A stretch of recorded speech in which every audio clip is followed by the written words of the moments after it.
Buen día a todos. Gracias a la Asociación de Cirujanos por la extensiva invitación que me hicieron para dar este tema, esta plática.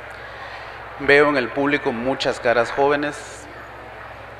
Desde mi punto de vista y desde el punto de vista de la cirugía vascular en Guatemala, mi plática va enfocada a difundir, gracias, a dar difusión a este tema, que muchas veces no es muy conocido, no es muy sabido, y entonces no sabemos al final qué tratamiento o abordaje darle, a dónde referirlo y sobre todo ver los síntomas. Hacia eso va enfocada la plática.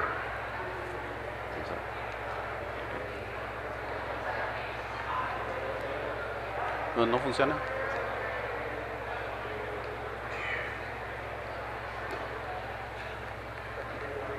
Problemas técnicos.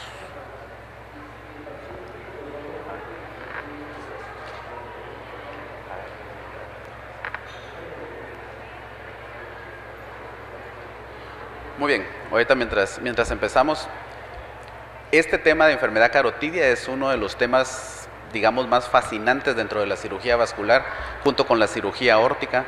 ¿Por qué? Porque engloba una enfermedad que al final van a ver ustedes al ver el desarrollo del tema.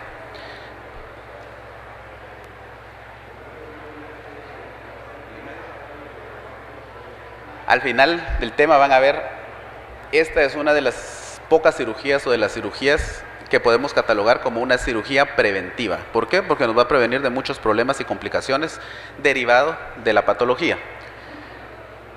Esta es la definición de enfermedad carotidia. Como podemos ver, hay dos grandes grupos, ateromatoso, no ateromatoso, y luego también se divide en craneal y extracraneal. Eso para tener una idea de cómo es la clasificación de la enfermedad. La enfermedad de las carótidas, ya sabemos, es producida por una placa, la cual puede producir diversos fenómenos, desde embolizar hasta ocluirse. Y obviamente ahí tenemos las diferentes manifestaciones, que el más importante es el ataque isquémico transitorio. Dentro de la clínica que debemos de conocer, debemos ser muy específicos a la hora de valorar al paciente y lograr determinar cuál de estos síntomas. También tenemos, aquí lo que tenemos rápidamente es la progresión de la placa, que no solamente es a provocar una estenosis, sino también al final tiene potencial embolígeno, o bien, si le damos tratamiento, puede tener reversión. También tenemos enfermedad carotidia por cuestiones no ateromatosas. Por ejemplo, acá tenemos una fotografía de un tumor del cuerpo carotidio, el cual nos puede provocar, aquí ya, ¿cómo para?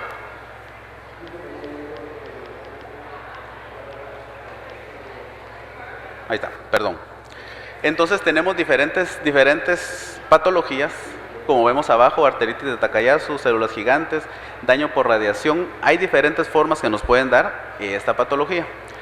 Como referencia, si vemos, aproximadamente hace 50 años que se tiene el primer reporte de la primera cirugía carotidia con éxito.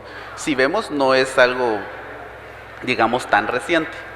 Como cirujanos debemos de estar familiarizados con el tipo de anatomía al que nos vamos a enfrentar. Como vemos acá, la clásica fotografía del libro, como dicen, esta se ve accesible, no sangra, ¿ya? Luego tenemos ya una fotografía quirúrgica en donde obviamente tenemos que identificar las diferentes ramas de la arteria carótida. Dentro de la epidemiología, lo importante acá es ver el porcentaje que afecta a nuestra población. Vemos que el 85% de eventos cerebrovasculares son isquémicos, y de estos pueden ser causados hasta el 90% por embolias y aterotrombosis, y estos hasta una tercera parte por enfermedad carotidia. Entonces vemos la importancia de este padecimiento. ¿Por qué? Porque puede ser prevenible si es detectado a tiempo. Es la tercera causa de muerte en Estados Unidos, es la segunda causa de muerte cardiovascular. Y obviamente lo que estamos queriendo prevenir es una discapacidad a largo plazo. Afecta más a hombres que a mujeres. Hay una incidencia, esto dependiendo de la fuente donde lo lean, pero esto es un aproximado, de hasta 200 a 300 casos por 100,000 habitantes. Esto si lo vemos a nivel de nuestra población, que en el último censo 2023 teníamos 17 millones, tendríamos aproximadamente 53,000 casos por año. Y esto es una realidad. ¿Qué es lo importante de esto? Que no se detecta y mucho menos se trata. Luego vamos a ver los lugares más afectados. Como vemos, es la bifurcación carotidia, la más afectada en todos los casos, y es donde nos vamos a centrar en este momento. ¿Por qué las bifurcaciones se hacen, se provoca aterotrombosis o estrechamiento de las arterias? Es por un término llamado, por ahí está en inglés, es la turbulencia, la turbulencia que se forma en la bifurcación, y esto provoca cierto estrés. Esta es una fórmula de física de fluidos, que es el número de Reynolds, que según la fórmula, cuando es arriba de 2000 hay mayor turbulencia, y esta turbulencia puede ser potencialmente aterogénica. Vemos acá las diferentes formas de lesión. Lo que provoca la placa ateromatosa en los vasos sanguíneos es lo que se llama en inglés el shear stress, que es la velocidad de cizallamiento. Y esto obviamente se potencia si tenemos, por ejemplo, un paciente hipertenso. Obviamente la valoración clínica es fundamental. Aquí obviamente podemos llegar a operar al paciente, pero lo importante es valorar clínicamente al paciente.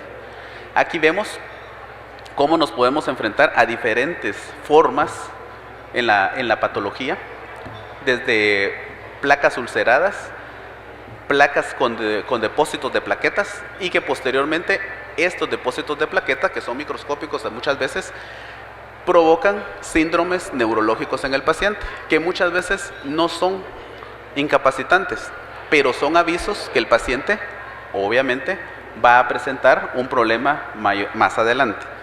Esto cuando ya tenemos una placa más avanzada, y obviamente cuando hay una descarga o esto, pues obviamente se produce un infarto cerebral.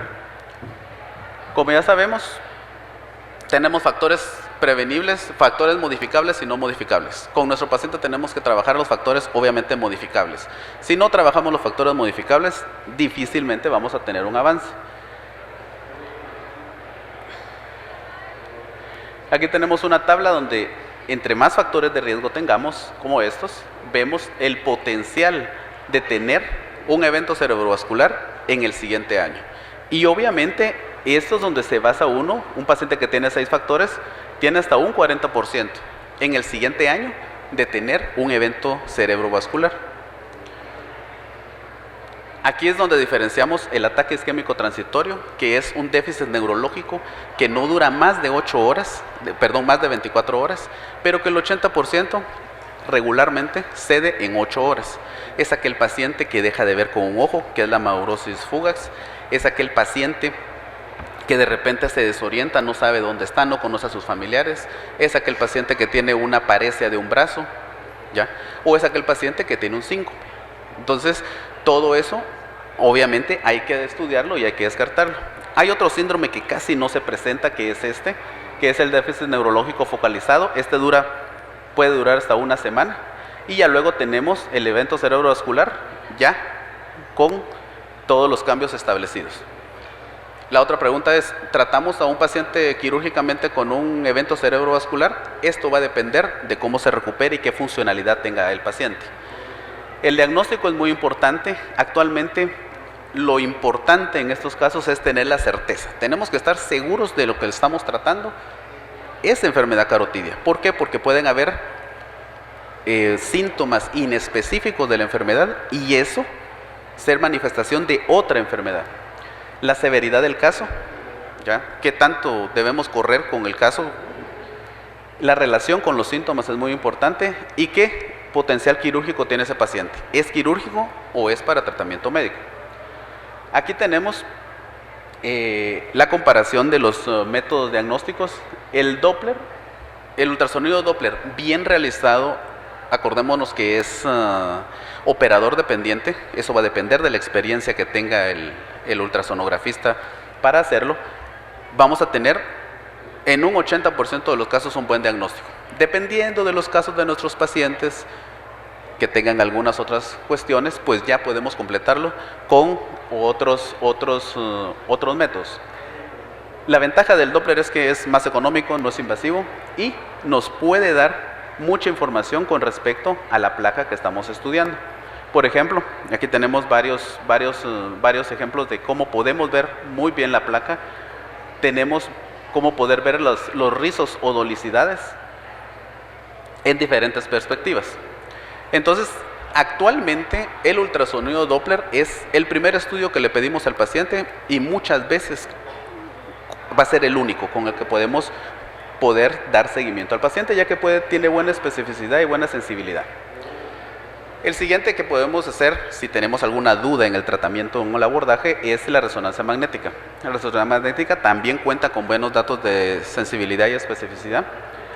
Otro de los más usados es la angiotomografía, que ha mejorado la sensibilidad para darnos buenas imágenes. Podemos hacer mediciones más exactas, ya intraluminales, porque regularmente son vasos de 6-8 milímetros los que estamos viendo, entonces ya se ve un poquito mejor. Nos pueden dar imágenes con reconstrucciones 3D muy buenas para la información. Por ejemplo, aquí tenemos un paciente que tiene una arteritis y tiene una estenosis extensa de la arteria carótida. Pacientes que necesitamos hacerle un control después del tratamiento, ya sea que se coloque un stent o que se coloque un injerto, es otro método que se utiliza ampliamente. La arteriografía, la importancia que tiene es que es el gold estándar y es lo que se utilizó inicialmente. Pero ¿qué pasa actualmente? Obviamente es de más alto costo, es invasivo y está reservado solo para algunos casos en los cuales nosotros queramos saber. ¿Por qué dice aquí diagnóstica y terapéutica? Porque obviamente si el paciente tiene criterios para tratamiento endovascular, lo podemos diagnosticar y tratar al mismo tiempo. Es importante aclarar que el porcentaje de medición de las estenosis que nos da un ultrasonido Doppler, por ejemplo, no es lo mismo que nos da una arteriografía. Esta información, como ven acá, hay dos métodos de medición, uno americano y uno europeo. Los dos salieron prácticamente simultáneamente, pero si ven, tienen diferentes grados de estenosis, ¿ya? Un 90 de este es un 97 del otro, porque la fórmula es diferente. Y esto es basado en angiografía, en una arteriografía. No es con ultrasonido Doppler. El ultrasonido Doppler mide más áreas.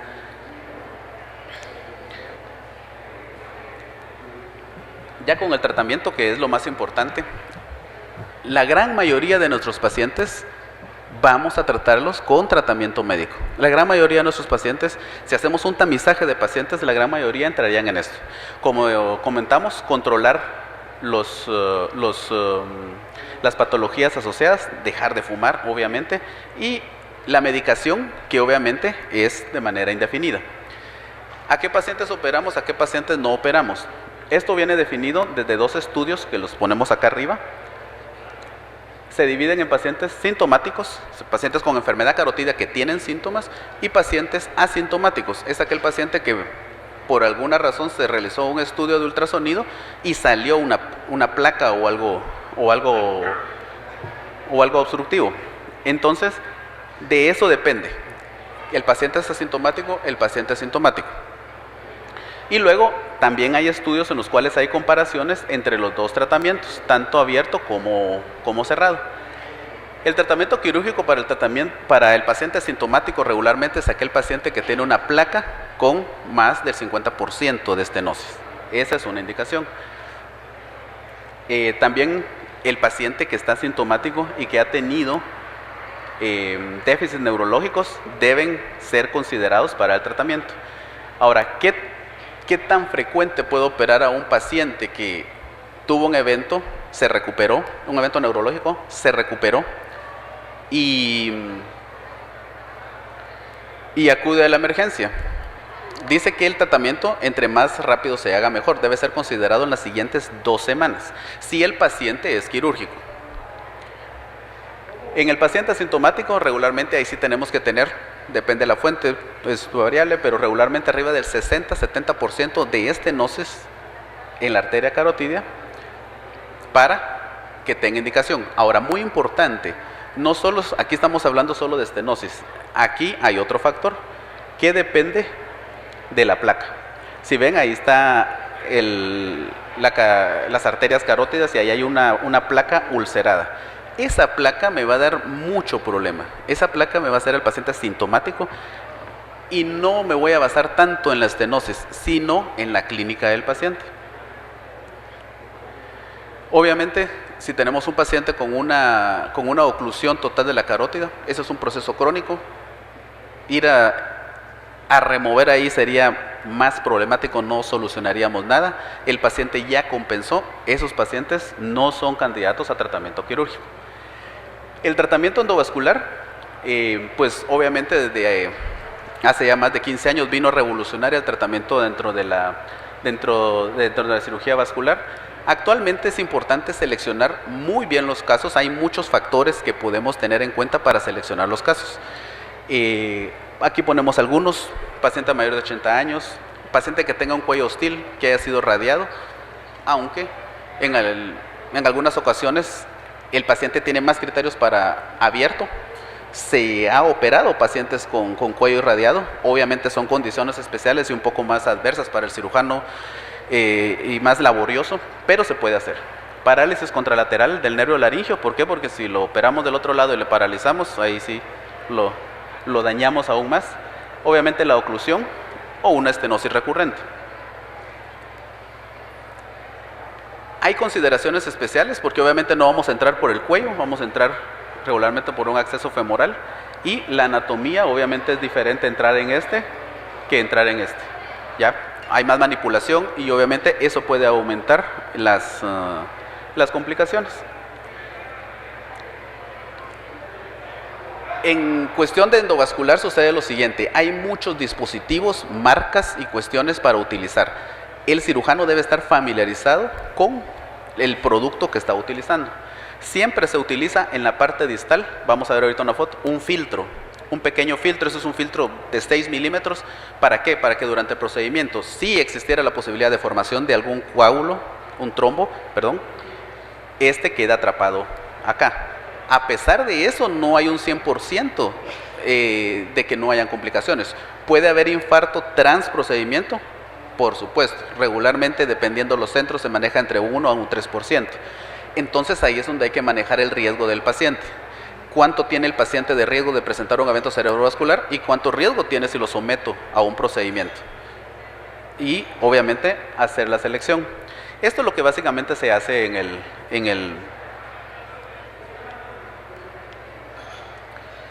lo que se hace.